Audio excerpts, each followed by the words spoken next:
name's Jamie Lee and I'm going to be doing the human digestive system presentation. So as you can see by the diagram, the human digestive system begins at the mouth and ends at the anus. It consists of the digestive tracts and a series of structures and organs that disassemble foods and turn them into mini molecules. This is absorbed by the body and provides vital nutrients and energy for our body, and this enables us to survive. The mouth and teeth carry out a mechanical breakdown, which mastication takes place, creating a bolus of food. The involuntary process of swallowing begins, triggered by the pharynx constricting and forcing the bolus of food over the epiglottic into the esophagus. From there, the liver, just below the diaphragm on the right hand side, processes the nutrients absorbed by the small intestines, bile from the liver secreted into the small intestines, and play a significant role in digestion and some vitamins. Attached to the liver is a gallbladder, which is vital in regards to storing bile, which digests our fats. We then move on to the stomach, which is a breakdown of food takes place with a mixture of gastric juices. The bolus transfers into chyme. Digested food is transferred to the small intestines, where the majority of the digestion and absorption takes place. Allowing digestion to be completed into chyme, it involves into alkaline mixing of the intestinal and pancreas juices, creating an absorption through the villi walls, transferring the residue to the large intestines. The large intestine's function is to consume vitamins and transfer food into feces. This is where the nutrients are removed before the stools are stored in the rectum, ready for evacuation. And we move on to slide 3. As we can see, we've got mechanical digestion, which takes place in the mouth. Our teeth perform what's called mastication to reduce the size of food.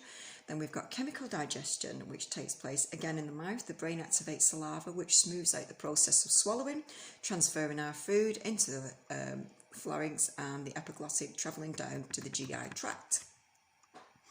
Moving on to the next one. As you can see, to allow the reduction of food size in the mouth, there is a discharge of enzymes. This is a specific protein called molecule which accelerates response to the body's cells, allowing the physiological alterations and support of life to happen in a speedier manner. This active site, the enzymes hold very specific shapes that only certain types of molecules can fit in. The products are either used or stored when needed. I'm moving on to slide 5. We're moving on to the enzymes and their optical conditions for them to function most effectively. So first we look at temperature. They're too hot, they break down. They're too cold, they work too slowly. Looking at the pH, the measure of acidity and alkalinity is in a scale of 1 to 14. 7 is neutral, which is great. Below 7 is acidic, and above 7 is alkaline. The ideal body temperature is 37 degrees, meaning enzymes work more efficiently at this temperature, so this is the optimal temperature. Whereas pH alters depending on the location of the body. As you can see on the table of enzymes in the digestive system by their location and pH condition, working at an optimal temperature of 37 degrees. We're going to move on to types of enzymes now. So in the diagram provided, there are 3 types of enzymes, as you can see, that helps with the breakdown of food. We've got the amylase, which is salivary amylase, found with carbohydrates. This breaks down the starch in glucose and used as the body's energy source. We then have the protease, for example, pepsin, found in proteins and used to break down and turn into amino acids, helping the breakdown of foods. Then we have lipase, an example, pancreatic lipase, which is a breakdown of fat, so it helps the digestion of fat too. Moving on again to the small intestines. So the small intestines are between the stomach and the large intestines. The duodenum is this is where the chyme activates and releases the bile for the pancreatic juices. Emulsification then begins. Maltase, saccharia and lactase are secreted through the small intestines.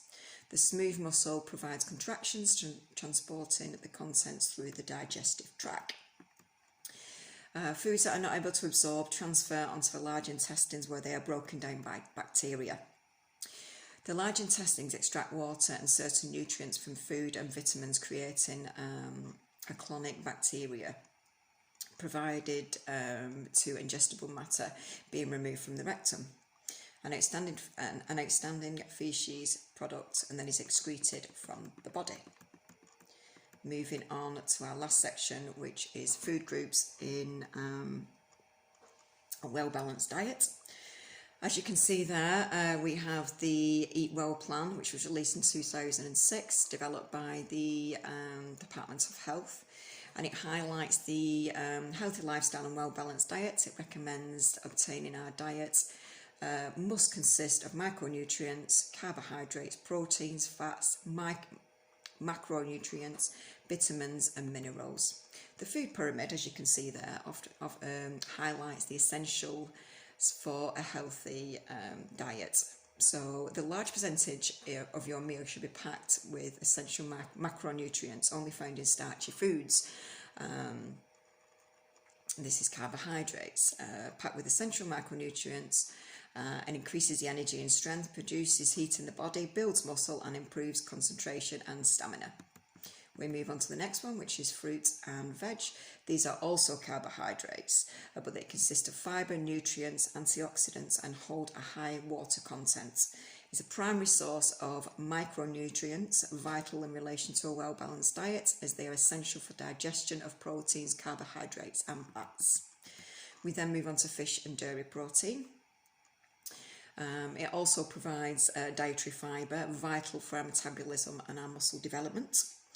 Then we move on to calcium, which is calcium, protein, vitamins and minerals, which is the next one, which is vital for our body as well. The last one at the top of the pyramid is oils and spreads. This is a minute portion of our daily intake, just due to it's high in calories and high in saturated fats, but they are good fats and they are needed for a well-balanced diet. So thank you very much today for listening to me. Thank you and goodbye.